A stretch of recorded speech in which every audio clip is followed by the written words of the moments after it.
حضور کے وضو کا پانی صحابہ زمین پہ نہیں گرنے دے رہے اور اپنے ہاتھوں پہ لے رہے ہیں اور چہروں پہ مل رہے ہیں۔ تو آقا کریم نے فرمایا ما حملکم علی ھذا، تمہیں اس بات پر کس چیز نے ابھارا، یہ کیوں کر رہے ہو؟ میں نے تو حکم نہیں دیا، قرآن نے حکم نہیں دیا، اور تم میرے وضو کے پانی کو بھی زمین پہ نہیں گرنے دے رہے، تو یہ کیوں کر رہے ہو؟ تو انہوں نے جواب دیا حب اللہ و رسولہ، یہ اللہ اور اس کے رسول کی محبت کی وجہ سے ہم کر رہے ہیں۔ حضور نے اس سے منع بھی نہیں کیا، چونکہ اگر یہ شریعت سے متصادم کوئی چیز ہوتی تو نبی کے منصب میں شامل ہے کہ نبی منع کرتے۔ تو فرمایا جو چاہے اللہ اور اس کے رسول سے محبت کرے یا اللہ اور اس کا رسول اس سے محبت کرے، اس کو 3 کام کرنے چاہیے۔ ان میں سے پہلی بات فرمایا جب بھی بولے سچ بولے، اور دوسری بات ارشاد فرمائی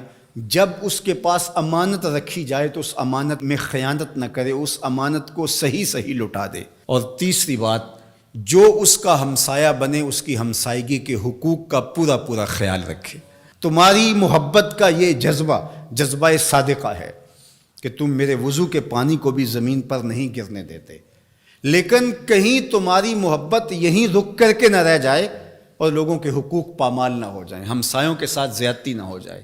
تم محبت کی فراوانی جو ہے وہ اپنے سینے میں رکھے ہوئے ہو، لیکن عمل سے کہیں تم بے نیاز نہ ہو جاؤ، لہٰذا تمہاری زبان ہر حالت کے اندر سچ ہی بولنے کی خوگر ہو، اور تم لوگوں کی امانتوں کا پورا خیال رکھو۔ اور تیسری بات ہے کہ ہمسائیگی کے حقوق تم کبھی بھی اس محبت میں آ کر کے ترک نہیں کر سکتے۔ میں اور آپ دیکھیں کہ ہماری محبت کہیں خام تو نہیں ہے کہ ہم دعوی محبت میں وہ چیزیں کر جاتے ہیں جن کی شریعت ہمیں اجازت دیتی ہے، شریعت کا حکم نہیں ہوتا اور ہمیں وہ کر لینی چاہیے، لیکن دوسری جانب جو طے شدہ شریعت کا نظام ہے اس کو کہیں ہم پامال تو نہیں کر جاتے، اور محبت کی اس فراوانی کے اندر وہ چیزیں دب تو نہیں جاتی۔ حضور علیہ السلام کا یہ فرمان ہمیں پورا پیکج دیتا ہے، تصویر مکمل سامنے آنی چاہیے، مکمل نکھری ہوئی تصویر جس کے سارے خد و خال واضح ہوں۔ تو ہم ضرور اپنا جائزہ لیں اس حدیث کی روشنی میں جو میرے اور آپ کے آقا و مولا نے 3 چیزیں خاص طور پہ ارشاد فرمائیں کہ جب بھی بولیں سچ بولیں، تمہاری زبان جھوٹ سے آشنا نہیں ہونی چاہیے۔ یہ محبت رسول کا تقاضا ہے جو خود اللہ کے رسول نے ہمارے سامنے رکھا، اور ہمارے پاس جو امانت رکھی گئی ہو، امانت کی جو بھی صورت ہو، اس امانت میں ہم خیانت کبھی نہیں کریں گے۔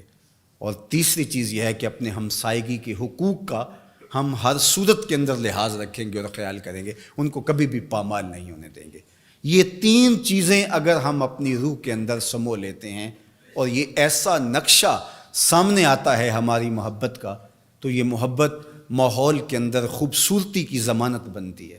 ورنہ میرا رویہ چاہے وہ دین کے نام یا کسی اور نام سے ہو، اگر لوگوں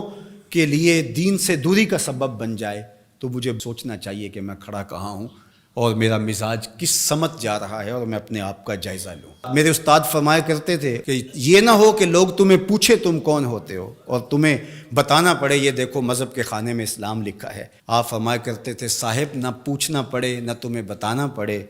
تم دور سے آ رہے ہو، تمہاری وضاقتات، طرز زندگی، انداز معاشرت،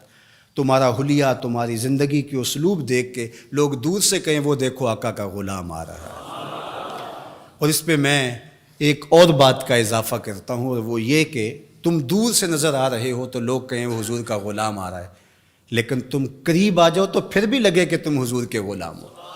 یہ نہیں ہے کہ لوگ تمہارے نیڑے ہوں تو پھر پتہ چلے دور تو غلام رسول لگتا تھا، قریب آیا تو کچھ اور نکلا۔ رشتہ داری کر کے، کاروبار کر کے دیکھا، معاملہ کر کے دیکھا،